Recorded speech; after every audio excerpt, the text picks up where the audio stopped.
Hello বন্ধুরা, good morning. কেমন আছো তোমরা সবাই? আশা করছি তোমরা খুব ভালো আছো, আর আমি তো খুব ভালোই আছি। সুজয় হৈমন্তী চ্যানেলে তোমাদেরকে স্বাগত জানিয়ে শুরু করছি আজকে একটা নতুন ব্লগ।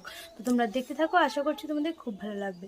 আর আজকে সকাল থেকে ভিডিওটা স্টার্ট করে দিয়েছি, আর এখন টাইম হচ্ছে 11টা বাজে। তো সোম স্কুলে গেছিলো, সমস্ত কাজকর্ম সেরে তারপর ভিডিও শুরু করলাম। তো তোমরা ভিডিওটা দেখতে থাকো, আশা করছি তোমাদের ভালো লাগবে। আর মা ওদিকে রান্না করছে, আর আমি এই মাত্র ঘরটরগুলো গোছাচ্ছি সুন্দর করে। তো বিছানার চাদরটাও সুন্দর করে টান টান করে পেতে নিয়েছি, আর বাড়ি থেকে বেশ কিছু জিনিসপত্র এনেছি, সেগুলোও গুছিয়ে রেখেছি। তো বাপের বাড়ি থেকে চলে এসেছি তোমরা জানো, আর শ্বশুরবাড়িতে এসেই ভিডিওটা আবার কন্টিনিউ করছি। তো 2-1 দিন ভিডিও দেওয়াও হয়নি। তো আসলে দূর থেকে এসেছি, শরীরটা জার্নিংয়ে শরীরও খারাপ হয়ে গেছিলো, তো তার জন্যই। তো চলো আজকে থেকে আবার ভিডিও করছি, তোমরা দেখতে থাকো, আশা করছি তোমাদের খুব ভালো লাগবে। তো বিছানাটা ভালো করে ক্লিন করে নিয়েছি, আর এদিকে তোমাদের বলছিলাম যে বাড়ি থেকে কিছু জিনিস এনেছি। এই দেখো, তো এটা হচ্ছে সেই সোহমের মুরগি ভাঁড়। তো এই ভাঁড়টাও মামার বাড়ি থেকেই কিনেছিল, মামার বাড়িতে মেলা হয়েছে, সেই মেলাতে। তো কেনার পর ওটাকেই নিয়ে আসবে বাড়িতে। তো মাটির ভাঁড়, এটা খুব যত্ন সহকারে নিয়ে এসেছি এখানে। তো ট্রেনে করে খুবই সাবধানে নিয়ে এসেছি এটা। তো সোহমের এর মধ্যে 100 টাকা মতো ভাঁড়ে ফেলাও হয়ে গেছে কয়েন। আর এটা কয়েনের ভাঁড় করেছে সোহম, যত 10 টাকা 5 টাকার কয়েন পাচ্ছে তো সমস্ত কিছু এই ভাঁড়টাতে ভরে রাখছে। তো এই ভাঁড়টা বেশ দেখতে সুন্দর, ওর খুব পছন্দের একটা ভাঁড়। আর ওরা বাকি খেলনাগুলো এখানে গোছানো আছে। আর এটা হচ্ছে গোপাল, তো গোপালটাও নিয়ে এসছে ওর সঙ্গে করে খেলার জন্য। এটা পুজো প্রতিষ্ঠা কিছুই না, আমাদের তো মা দুর্গা প্রতিষ্ঠিত তোমরা জানো। আর এটা সোম জাস্ট খেলার জন্য নিয়ে এসছে। তো এটা পুজোও করি না, কিছুই না, এমনি সাজিয়ে গুছিয়ে রেখেছি সোমের জন্য। তো যাই হোক, ওর দুটো খেলনা মামার বাড়ি থেকে নতুন এনেছে, সেটা তোমাদের দেখিয়ে দিলাম, শেয়ার করে দিলাম। আর তো চলো এখন বাইরে যাওয়া যাক, তোমাদের বাকিটা দেখাচ্ছি।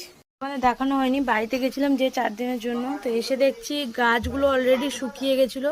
আবার দেখো ভালো করে জল দিয়ে দিয়ে বাঁচানো হয়েছে। আর একটা গাছ, এই তুলসী গাছটা শুকিয়ে গেছে, জানি না বাঁচবে কিনা। ওদিকে চন্দ্রমল্লিকা গাছটাও শুকিয়ে গেছে। তো চলো, এরকমভাবে আছে, দেখা যাক কি হয়। চলে এলাম বাইরে, আর মা ওদিকে রান্নাঘরে রান্না করছে। আর এদিকে তোমাদের দেখাই, সকাল থেকেই আজকে মেঘলা ওয়েদার, একদম বৃষ্টিও হয়ে গেছে। সকালবেলা সোহমকে যখন স্কুলে দিয়ে আসি তখনই বৃষ্টি হয়েছে। আর এখনও আকাশের মানে মেঘটা দেখো পুরো ঘোর হয়ে আছে, একটু রোদ বেরোয়নি। কিন্তু আমরা কাল রাতে কেটে ফেলেছি হচ্ছে আলুর পাঁপড় দেওয়ার জন্য আলু, যেটা সকালে সিদ্ধ করতেই হয়েছিল মাকে। তো বুঝতে পারিনি ওয়েদারটা এতটা খারাপ হবে। তো এখন বুঝতে পারছি না এগুলোকে নিয়ে করবোটা কি। তো এদিকে ফ্যান চলছে এই ঘরে, দেখো ফ্যানের মধ্যে কাপড় পেতে আলুগুলোকে দিয়ে দিয়েছি যাতে জলটা ঝরে যায়, জলটা একদম শুকিয়ে যায়। কিন্তু এইভাবে তো হবে না, আমি আর মা ভাবছি যে ছাদের মধ্যে এখন দেবো, হাওয়ার মধ্যে যতটা শুকাবে, বাকিটা কালকে রোদের ভরসায় রাখতে হবে, কিছু করার নেই। তো যাই হোক, পাঁপড়গুলো যেন নষ্ট না হয়ে যায়, আলুগুলো এত কষ্ট করে কেটে সিদ্ধ করে সমস্ত কিছু দেওয়া। তো দেখা যাক কি হয়, আকাশের উপর ভরসা করছে, রোদ বেরোলে তো শুকিয়ে যাবে, আর না হলে জানি না কি হবে। তো চলো যাওয়া যাক ছাদে। এখন টাইম হলো বিকাল 4:30 বাজে, আর বৃষ্টি হচ্ছে দেখো। তো বাবাই মাত্র চেম্বার গেল, কষ্ট করে গেল, ভিজতে ভিজতে, কিছু করার নেই। তো আর আমাদের আলুর পাঁপড়গুলো একদম সব যাচ্ছে তাই অবস্থা। ছাদে একটু মেলে দিয়েছিলাম, কিন্তু মানে এত বৃষ্টি পড়েছে, আবার তুলে এনে ওই ঘরের মধ্যে মেলেছি, তোমাদের একটু পরেই দেখাচ্ছি আমি।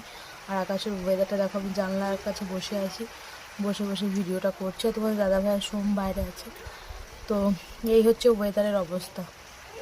চলো বিকালে একটু উঠে কাজবাজ করি, তারপর পরে তোমাদের কাছে আসছি। গুড ইভিনিং বন্ধুরা, এখন সন্ধ্যাবেলা, আর আমি সোমকে খাওয়াচ্ছিলাম হচ্ছে চাউমিন। এই দেখো, তো সব খেয়ে নিয়েছে, এইটুকু পড়ে আছে। তো ভাবলাম তোদেরকে ভিডিওতে একটু দেখিয়ে দিই। এই দেখো, সোম কালকে হচ্ছে টিফিন নিয়ে যাবে স্কুলে চাউমিন, তাই তো? হ্যাঁ। তো সবাই নাকি স্কুলে চাউমিন নিয়ে যায়, আমি ওকে দিই না, তাই জন্য আজকে বাধ্য হয়ে ওর জন্য চাউমিন বানালাম। তো বেশ অনেকদিন হয়ে গেছে ওকে চাউমিন করে দিইনি, তাই জন্য কালকে স্কুলে চাউমিন নিয়ে যাবে।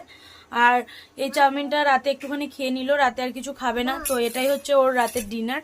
তো যাই হোক, চলো আজকের ভিডিওটা বেশি বাড়ালাম না, আমি এই পর্যন্তই রাখলাম। আর দেখা হবে তোমাদের সাথে পরবর্তী একটা ভিডিওতে। ততক্ষণ তোমরা ভালো থেকো, সুস্থ থেকো। আজকে টাটা, বাই বাই।